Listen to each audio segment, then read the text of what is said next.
rumbling vibration shook the house once more, as Kevin and Amy Lawson stared helplessly at the glowing mark on their son Noah's chest. The pattern pulsated with an otherworldly light, its rhythm eerily syncing with the distant hum emanating from the forest. The family's nerves were stretched thin, fear rooting them in place. "Mom! Dad!"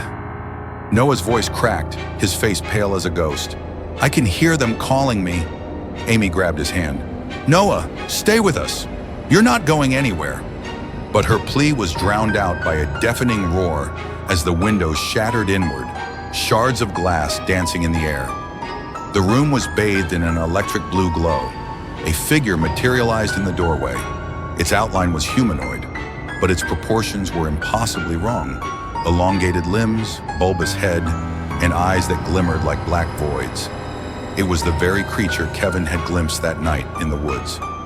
Kevin, trembling, whispered, "What? What do you want?" The entity raised an arm, pointing directly at Noah. The glowing mark on his chest flared brighter, and his body was lifted off the ground. "No!" Amy screamed, grabbing at her son, but an invisible force threw her back against the wall. "Noah is the creature's voice reverberated, not through sound but inside their minds, chilling and unrelenting. The air grew dense, thick with a metallic taste, as the creature began to draw Noah toward it. Desperation surged through Kevin. He grabbed the shotgun from the corner, aimed and fired. The shot echoed like thunder, but the creature was unfazed. Instead, it tilted its head, almost amused, as the pellets dissolved into the shimmering energy field around it. "Your weapons cannot harm us," it intoned. "He is chosen."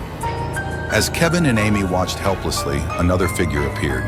This one smaller and eerily familiar. It was Emily, their daughter who had vanished years ago. But something was horribly wrong. Her eyes glowed the same void-like black as the creature's, and her movements were unnaturally stiff. "Emily," Amy whispered, tears streaming down her face. "Is it really you?" The girl smiled, but it was devoid of warmth. "You should have let them take Noah sooner. Then this wouldn't have been so painful." A sharp cracking noise echoed through the room as the walls began to twist and warp.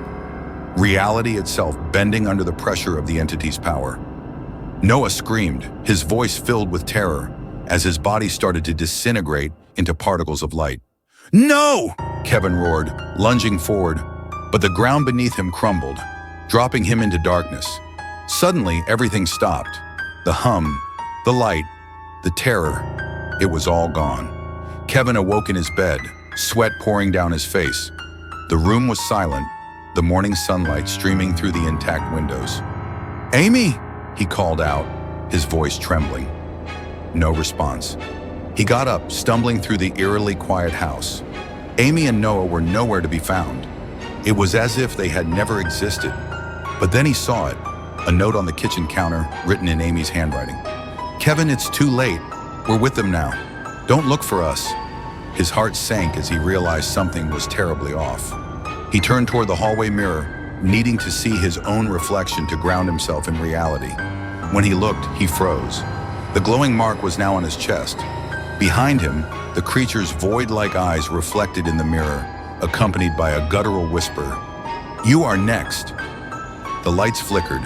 The screen of the TV in the corner crackled to life, displaying static.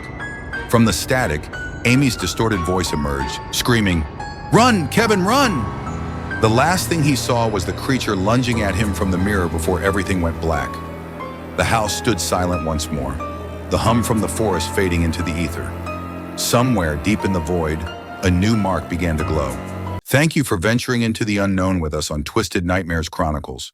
If this tale sent shivers down your spine, don't forget to like, subscribe, and hit the bell icon to uncover more twisted tales. Have a haunting of your own to share? Drop it in the comments below. Until next time, keep listening, but be careful what you hear and see. Stay tuned for part 4, the final part of this video coming next Friday.